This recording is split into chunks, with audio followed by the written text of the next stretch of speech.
And at that point, it doesn't matter what you say as long as it's not stupid. Okay? You've checked that one off. Goal 2 is to submit. That'll be the best one if you can get it. But goal 3 is to find out more about them as an editor, because that's going to help you. I would, if I were you, do what I did, which is have a little book. Just like people have a little black book of former loves or people they're interested in, you have a black book of editors. You will have a page for each editor, or at least each publishing house, and you will start writing down the editors, books they've edited, what they've said at conventions, what their editorial style is, what they seem to be looking for, all of those sorts of things. So that you then have your book full of information. And you can get that by saying, what are you working on? What new authors have you picked up recently? Why did you pick them up? Tell me about the book. I want to read it. That I want to read what you're working on is very good, because you are less me-focused and more finding out focused. Okay? At the end of the conversation, or you can approach it how you want. Some of you may be through the Marriott School, and they'll teach you high-powered ways to do stuff better than this. Probably listen to your professors there instead. But I would say at the end, what I usually did was, I have a book that I think you would like. Would you mind if I sent it to you? 9 times out of 10, they said, yeah, sure. Here's my card. Or, yeah, sure. The information's on the website. Usually they gave me a card. Said, yeah, send me 3 chapters and a synopsis. Sounds good. Once in a while they said, tell me about it. Where is that? Pitch! That's why you have the pitch ready, so you don't go, all right. We'll talk about pitches next. So have your pitch ready. Yeah, Mark. Does all this go for agents as well? Yeah. All goes for agents as well. You're fine. So let's go for questions about this stuff before I get into some pitch sort of things. This is the big 2x4 of information with which I've just smacked you. Are there any differences with agents? You're dealing with an agent, and they seem from your description to be more reticent. They are a little more reticent, not necessarily more reticent, but they don't generally go sit on the panels. What I've just found about agents is that they aren't as accessible that way, but they're actually there networking more consciously. The editors are like, yeah, if people come to me and want to send me books, great. The agents are actively searching for really good authors, but they're doing it, they tend to be much better. Agents tend to be more Marriott School type people, okay? And editors tend to be more Big Bang Theory type people, okay? They do this, they both do it because they love it, but if you're going to be an agent is a confrontational business, all right? You are negotiating contracts. You are the loud voice of anger when your author wants something changed. You don't become an agent if you are an extreme introvert who can't handle conflict, okay? You do become an editor sometimes if you're an extreme introvert and can't handle conflict, all right? So that different personality type, there's going to be lots of bleed, okay? But those are kind of the archetypes for the editors and agents, and you will find them. I should mention up here the difference between editors and publishers. Does anyone know the difference? Because I didn't when I first started. Publisher can fire the agent? Yeah, the editor, you mean? Yeah. Or the editor, yeah.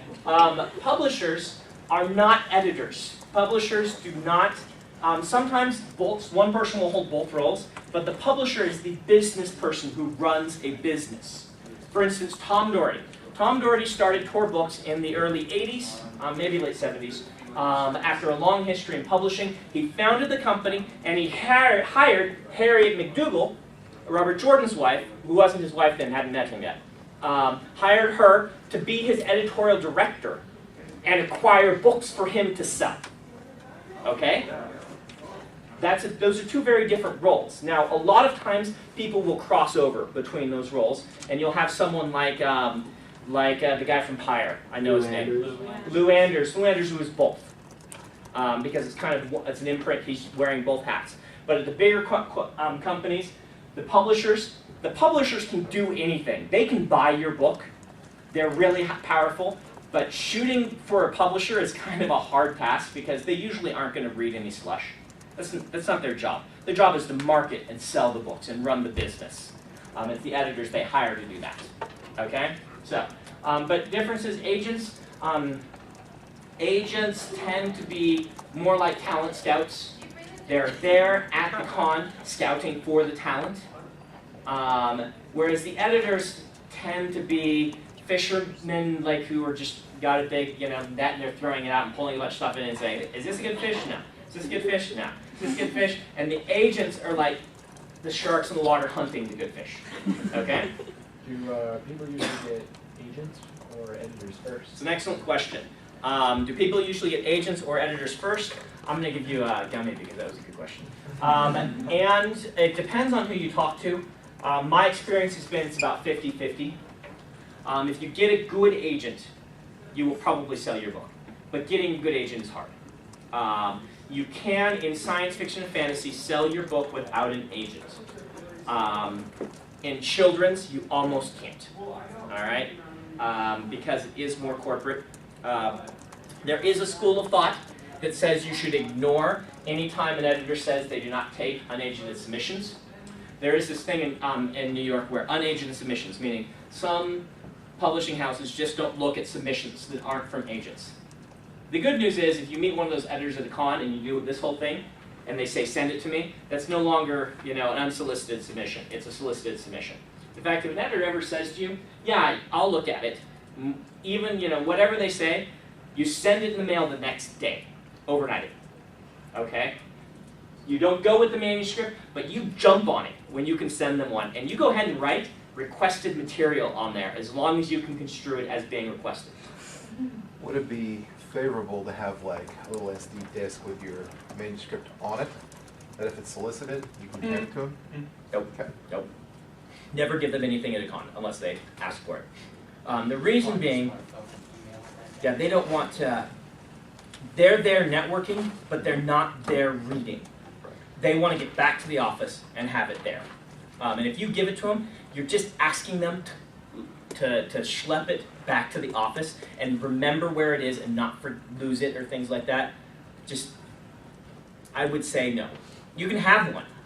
Just on the 1 in a million chance to say, you got a copy? They might. They probably won't, but they might. Because they could be like, I'm bored today. I don't have anything to read. You got a copy? Bing! You could be just fine with that if you wanted to, but never unless they ask that. And you said overnight it, Yeah. where most of them are taking email submissions now. Yeah, just still overnight or send it. email? Well, if they let you send it physically, I would probably send it physically because this is a slow-moving business. People are still used to reading physically, and I would go ahead and send it physically with with the little SD card or something like that attached. Or send it physically and by email or something, but it's so much harder to ignore something physical. That probably will eventually go away, but for now, I would go ahead and do both if I could. That was my question. Okay, yeah. If they only take e-submissions, that's going to be just fine, and it's easier on you. You don't have to do what I did and print out a manuscript for $100 and ship it for 20 and then have it disappear into the void. What about some rules for the format that you send it to them? I mean, is there only a certain font and a certain size? That's a good And question. I'm going to throw you one of yours back now. Woo! Hey, that was a good in. I'll throw one to you because you had a good question if you didn't ask it. And you've had like 5. Okay, so Because I already have a business card to pay for my tickets to the conferences. once upon a time, there was a very set way to do it. There is no longer. I'm gonna say that. Don't put in the weird font, but they can change it in 10 seconds, and they probably have a macro that does it. So just don't do anything weird unless they suggest. If your default these days is different than what it used to be when I was breaking it. Your default should probably just be whatever, Times New Roman or Calibri, whatever the one that, 11 point double spaced, always double space it, and put numbers, page numbers on. Whatever the writing guidelines are, follow them. Yeah, do follow them, whatever the writing guidelines are. But if you're doing e-submissions, the writer's guidelines, they've all begun getting relaxed. But as long as you're not crazy, you're gonna probably be okay. Do go and look and see if they have writer's guidelines, and just do what they say. It'll take you 10 seconds, and it'll make you look more professional. Okay? Other questions?